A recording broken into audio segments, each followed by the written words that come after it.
All right, everybody, welcome back. It's the Sports Bash live on 97.3 ESPN. Of course, Super Bowl 55. We'll have it for you Sunday right here on 97.3. And, of course, so much going on. You hear him every weekday morning, 6 to 10 right here on KJZ. He's the host of the show, Zubin Mehenti, who, of course, directs Keyshawn and Jay Will. It's been a lot of fun hearing you guys. And, of course, here in the Atlantic City market, we've seen and heard you for a while, Zubin, so it's good to have you back on our airwaves. How are you, man?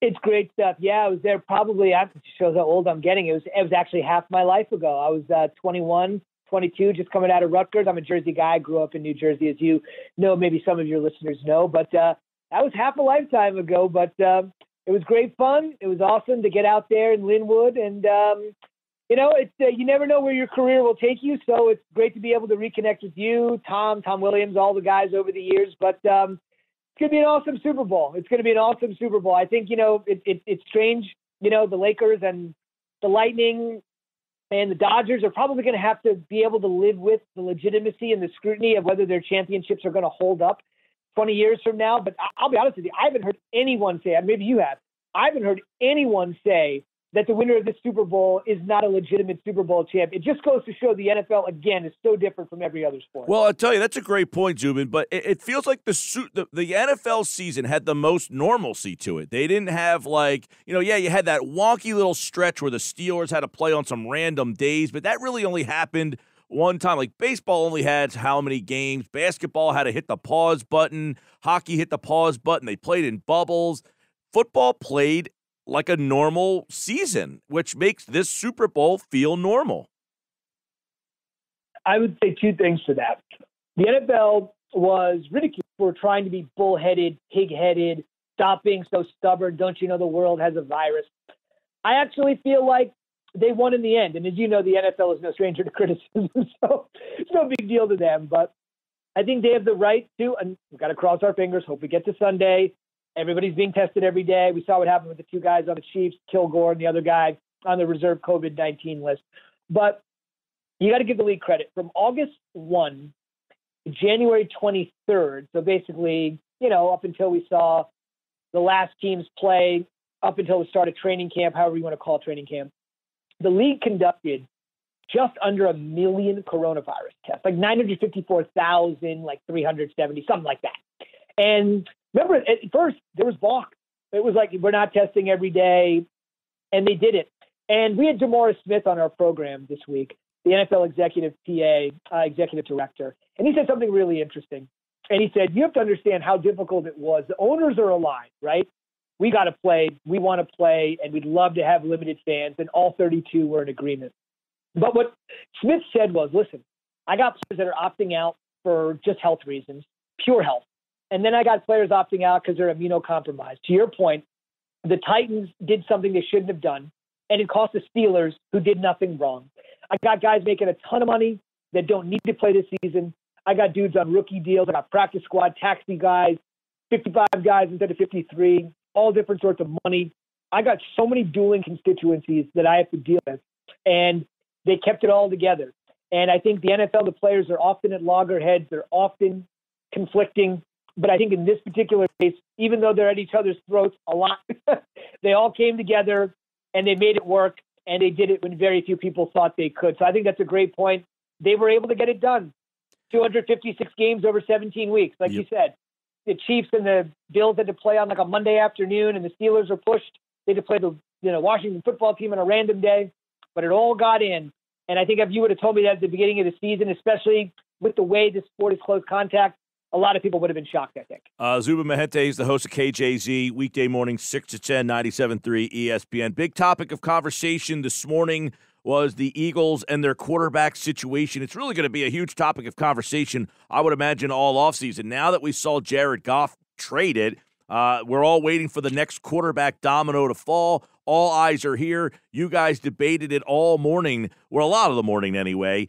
Jay Will says Carson Wentz should get his damn job back, and others believe there should be a competition. But how do you feel about what's going on with Carson Wentz, who at one point was the president of the United States, was telling people to get on the Wentz wagon, and now everybody wants the Wentz wagon to dissipate? Yeah, North Dakota nice doesn't feel so nice right now. I would say that. Let me ask you a question. One thing that I want to just ask you this. I'm going to see if your listeners think it. I'll definitely weigh in. We have been vacillating whether we think Nick Sirianni is unimpressive in public speaking engagements. I understand. Me and you talk for a living. He's a coach. He's not, he's probably nervous. He's never been a head coach. We've been debating on the show whether when you hear these sound bites and the audio that you referenced where he's talking about what the quarterback situation is going to be and what his offensive philosophy was, we sort of kind of as a group came together and said, I think he's nervous, but he doesn't really come across very well when he's speaking. Is that something that you guys have talked about, or are we overstating? No, you're right. And here's the way I kind of look at it, though. I don't know if you guys brought this up or not, or if anybody really has. How weird must it be to get up on a podium in an empty auditorium and to do this? Like, here's your biggest moment of your life. You're the head coach, and there's nobody in this. Why did they put him in this empty auditorium? I don't understand why they would do that. Like, looking out into an empty arena, it's not an easy thing to do. So I feel like they set him up to be in like they could have put him at a desk in his office and had a computer screen in front of him to do the Zoom call. He didn't have to be standing at a podium in an empty auditorium.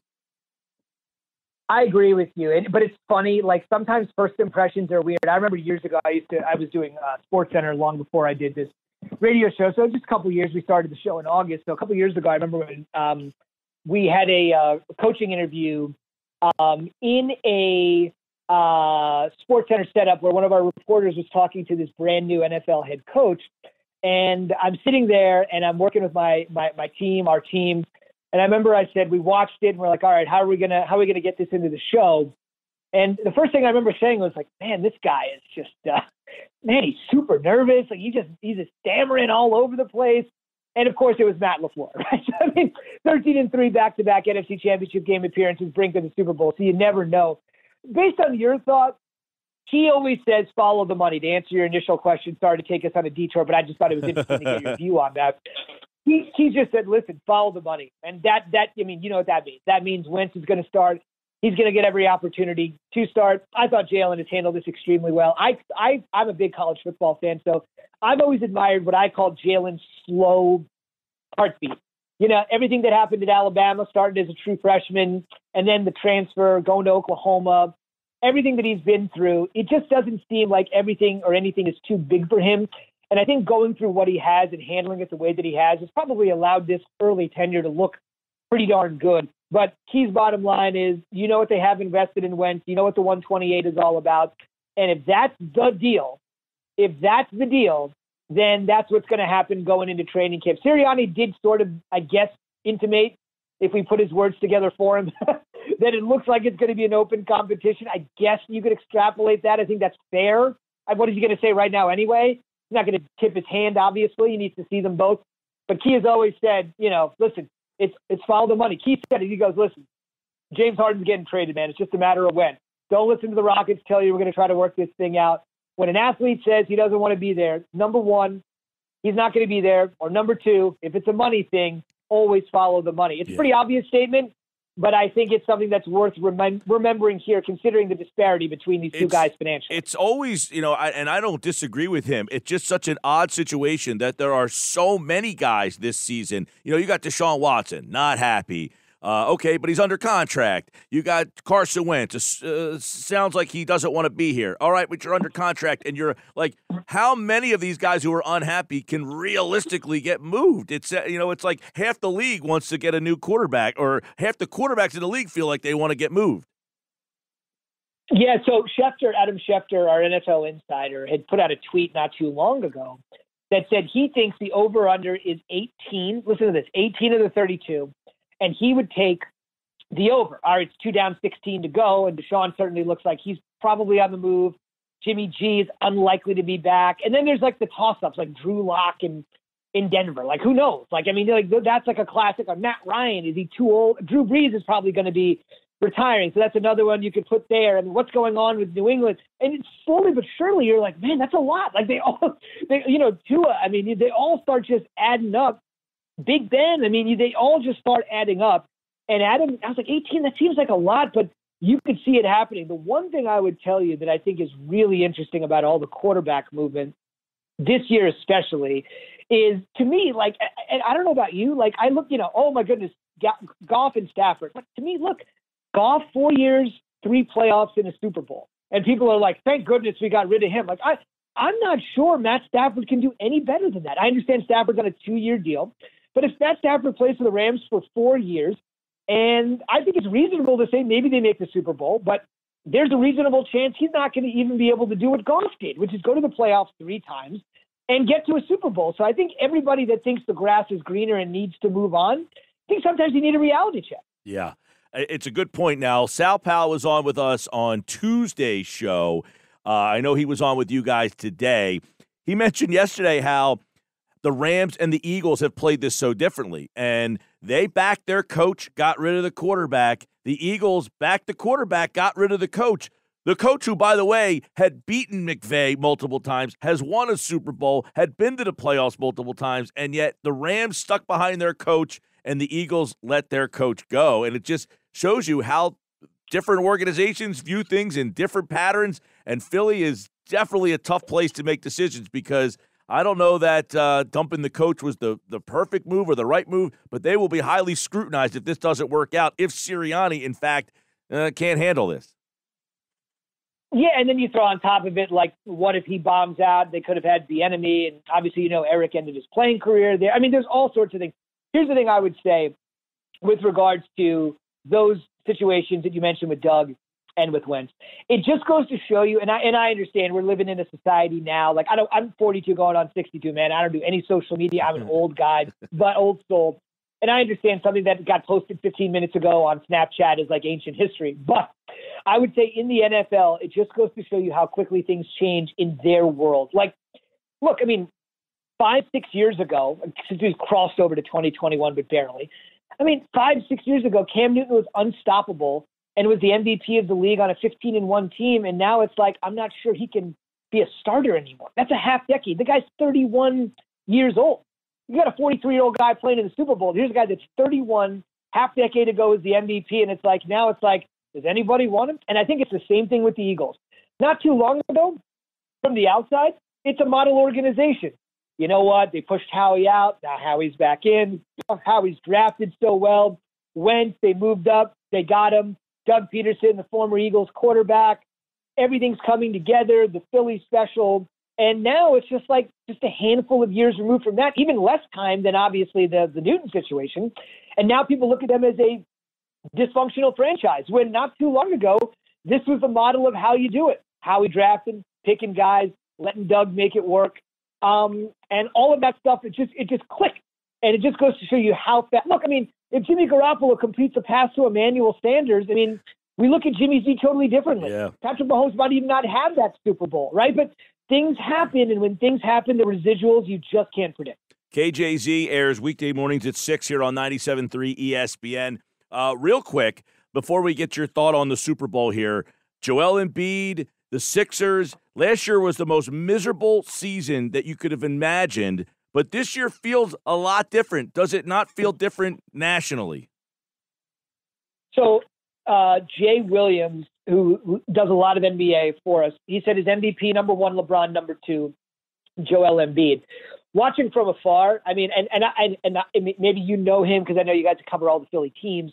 I think Brett Brown had a lot of Kenny Atkinson in him. I think you're just miscast. Like, I don't think Brett Brown was ready to deal with a whole bunch of superstars. I know the Morey move was made and all that, but I guess what I'm saying in a roundabout way is I think Doc Rivers has really made a huge difference. I mean, Doc has been there, done that, championship with a star-studded Celtics team. Whatever you think about the Clippers and their collapse last year to the Nuggets in the playoffs, it's still a star-studded team. He still had to maneuver and massage a ton of egos. Well, Brett Brown might be a great coach, and sitting next to Popovich certainly makes you smarter. I just don't think that he was just miscast. He was just completely miscast in that role as the team finally got to where they needed to go. Embiid is playing great. His health is always an issue. He still hasn't played every game in this young season, if I'm not mistaken. So it's always going to be something with him. But I do like the way they're going. Jay thinks he's the second place in the MVP discussion. But I really think the difference has been the coach. All right, tomorrow morning, 6 o'clock, KJZ. He's the host, Zubin Mehenti, and, of course, it's Brady Mahomes. Who gets that Super Bowl trophy? I'm rooting for Brady, as you and I are both. We're now in the storyline business, right? So you want the best story. I'm rooting for Brady. I'm a sentimental old guy. I just think it would be an amazing story. One of the great stories in NFL history, not necessarily one of the great teams in NFL history, but one of the great stories in NFL history if they could do it in their own stadium, never once running out in front of the fans, and just a strange year. At a point where, Brady put up four fingers once in Chicago, didn't know what down it was. He had the worst loss of his career to the Saints in the stadium they're going to play in on Sunday. They're the 5 seed. Yeah, you know what? Maybe next year for the Bucs. Maybe next year when they get a regular offseason. And it's been great. Love all of that. Nobody wants. Look, man. If there's 2:08 to go and we got the 2-minute warning, and you see either guy trot out onto the field to try to win the game, as much as I love Patrick Mahomes, nothing would be more juicy than to see Tom try to lead an 80-yard drive as they get at the 25, 75-yard drive. It would just be amazing. Setting all that. I think the Chiefs win a close game. I think the Bucs got to make it like an 8 or 9 possession game. The higher the possessions go, I just think they're in big time trouble. Chiefs offensive line is kind of weird. Bucs defense has been great. I'm rooting for Brady just for the story. Nothing against the kid Mahomes, but I think the Chiefs pull out a tight win. Well, just think the alternative is if Mahomes wins, he starts to build towards Brady, and that chase begins for our story maybe next year. He's Zubin Mehenti, 6 a.m. He'll be back with the guys on KJZ right here on 97.3 ESPN, and he, like all guests, appeared via the Boardwalk Honda hotline. Zubin, it's always great to catch up, man. Thanks so much. You got it. We'll do it soon. All right, Zubin Mehenti here on the Sports Bash. And don't forget, tomorrow morning, 6 a.m. right here on 97.3 ESPN. Guys had a lot of Eagles conversation this morning. And, of course, they have a lot of Eagles stuff to talk about with this crazy offseason that's going on. All right, plenty more to go. 5 o'clock hour, the guys will take you through. I got the game tonight. I'll have you on the air at 6 with Steve Parker, St. Joe, and St. Augustine. I'll be back at 6. Josh and Hunter will take you the rest of the way here on the Sports Bash.